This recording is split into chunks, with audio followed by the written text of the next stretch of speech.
Hi guys, Brian here with All Design Strategies again, talking about mudding and taping. Today I'm going to go into using straight flex tape to do an inside corner. I'll be using 90-minute mud, so as of right now I'm mixed up, running out of time, so I'm not going to take too long here. So I've got my straight flex tape. I've already got it pre-cut to length. I don't need to put any 45s on here because we don't have a ceiling this is going into, so it's kind of nice. If you notice here on the tape, one thing that I really like about it are these little tick marks. So you can roll your tape along the edge, just hold it at the top, draw it down to wherever you need it. You can kind of eyeball it, see what the tick mark says, put your thumb next to it, you can cut it right there. No measuring, you don't have to get your tape out. It makes it super fast and simple. As I said on previous video, you want to make this to where it is not at a 90-degree angle. Otherwise you're going to be fighting to try to push that into the wall. So you want this more of an obtuse angle, so you can actually have a little bit of a flex there. That's going to push it out against the panels. So let's get started.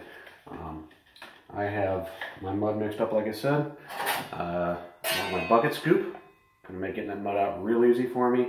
I don't have to get my nice 6-inch knife all dirty and filthy trying to scoop it around and do stupid crap. This is just for the bucket. That's where it stays. This stays nice and clean. I can work with it, keep moving, flow keeps going. I have my 14-inch stainless steel pan. So let's get going. I'm going to go ahead and get some mud in my pan. Right here, over here, get some. This is about the consistency you want right here. It's like really thick. Probably, I don't know, you call it Bisquick, I don't know. If it's like pancake batter, it's way too thin. You want it thicker for this straight flex.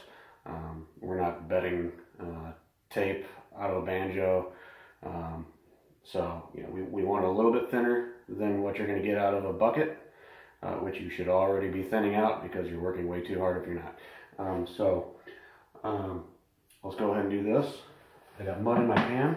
I have my 6-inch knife ready to roll. I'm going to show you how I'm doing this again. So I'm going to go ahead and work some up in here. I'm going to bring it over to the one side of the pan. You can see that here. Here, maybe I can get it over here a little better for you. Working over to the one side of the pan. I'm going to clean off the edge of my knife. Now I have a clean knife. Now I have a nice lip in here. I can go ahead and take my knife into. Bam. I got a nice even bead right here. I'm going to take this along the edge of the wall. I'm going to tilt the bottom edge out a little bit, just out a little bit, because I don't want to gouge this side of the wall. So I'm going to tilt this out. I don't know if you can see this or not. And I'm just going to drag it down, slowly pushing the front of it, the leading edge, down into the wall as I go. Once I get really close to touching, I'm done. Time to reload again. I'm going to reload again. Maybe get that little hanger off the edge so I'm not making a mess. And I'm going to start where it started thinning out. I'm going to go down, repeat the process. I'm going to do both sides of the wall that way. Coming across this side, since you can see it better, I'm going to go ahead and get the bucket out of the way. Hopefully you can still see me. Looks like you can. I'm going to do this side. On this side, I'm going to make sure that I bring this out a little bit further. Be very, very conscious, so I'm not wiping mud off what I just put on. We don't want to do these things twice, because that's where we're wasting time, especially when we're working with setting mud. We have a limited amount of time anyway. It's 90 minutes, so it's not like it's going to harden up in 2 seconds here. If we were working with 20 minutes, yeah, it might be a little more iffy. So I'm going to go ahead and finish this. And I'm going to show you how I've done the tape. Not real hard either. Okay. 2 more little runs, and we'll be ready to roll. Okay. As you can tell on this wall, you can see it. It's not perfect. It doesn't have to be smooth. Doesn't have to be some nice even coat. You just got to have a 1/4 inch. You don't even have to have that in some places, because when you put that tape in, it's going to move that mud where it needs to be. As long as you got enough, close enough together, it doesn't have to be super consistent. Put the tape on there, and you'll kind of feel it out. So I'm going to go ahead and put it up here. Keep in mind where your crack is. You don't want to push your tape into the crack, because then you're all of a sudden going to have an acute angle. You're going to be fighting to get that tape back out of that crack when you start smoothing this stuff out and bedding this tape.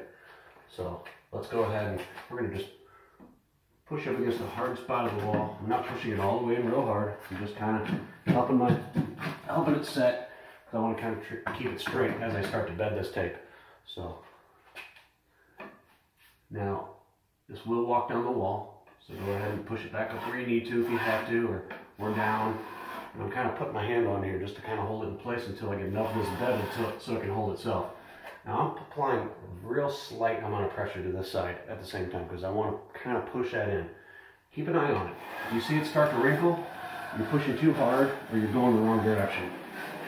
And you're going to get a little bit of wrinkling on the other side until you bed it, because there is going to be some high spots in that mud.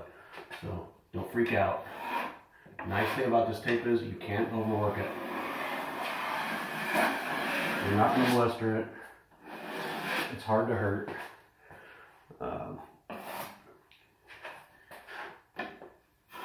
Really neat thing about this tape is, as soon as you're done bedding this and you like the way it looks, you can top coat it. I mean, you can go over it with a second coat right away, bam. And you walk that mud out. This is why I use a 6-inch knife as well, because a lot of guys want to use their 4-inch knives. I'm not wasting my time with that. See, all of a sudden, bam, that's a second coat, and that's, if this sets up and dries, you could probably sand this and it'd be considered finished. So very little finish time. So when I'm doing this, there's one other thing I wanted to point out that I was doing. I cannot recall it for the life of me. So must not be very important. So I'm going to go ahead and get a little bit of mud on my knife. I'm going to put it on the edge right here that I'm going to be coming in. So I get a little bit in there. This is what I wanted to say. So when I'm putting this on, if you notice that you're just getting way too much mud off and it's not looking right and you feel like it's just not smooth enough on that first coat, you're holding your knife too much like this. Get your knife more of a vertical. Get it to where that handle is maybe a finger or two off the wall, and then just apply a moderate amount of pressure. And all you're going to do is leave a nice slick edge. So pretty much finish that up like we discussed. We almost have a finish coat on it right away. That's another nice thing about this tape. I'm going to come along the edge where I might have gotten over. I'm actually going to apply pressure to this side over here, and that's going to taper it out. And I can come back over here really lightly at a very steep angle. Just walk that out and make it nice and smooth. That's pretty much it. So as long as you follow that, practice. Don't freak out. If you're not ready for setting mud, and if you feel like you're in a rush, you're going to screw it up because you're going to be too worried the whole time. You're not going to be concentrating on what you're doing. So I like to use setting on this type because it'll get hard. I don't have to worry about wrinkles. If there's imperfections in the walls, it'll lock it down nice and tight in an hour and a half, and I don't have to worry about it. You do have, up to 24 hours you're going to have to wait for your other mud to set. So there are risks. So if you have really nice framing and everything is nice and true and straight, go ahead and try with the other mud first. There's nothing wrong with it. Yeah, people do it all the time. Thin your mud out a little bit. Not too thin, but yeah. Go ahead and practice. And if you don't like it, pull the tape off, scrape the mud, try it again. Yeah, like I said, you can't destroy this tape hardly. It's the best tape out there as far as I'm concerned. So good luck. If you have any questions, put it in the comments below, and I'll try to get back to you as soon as I can. Help you out. Thanks. Thanks for watching.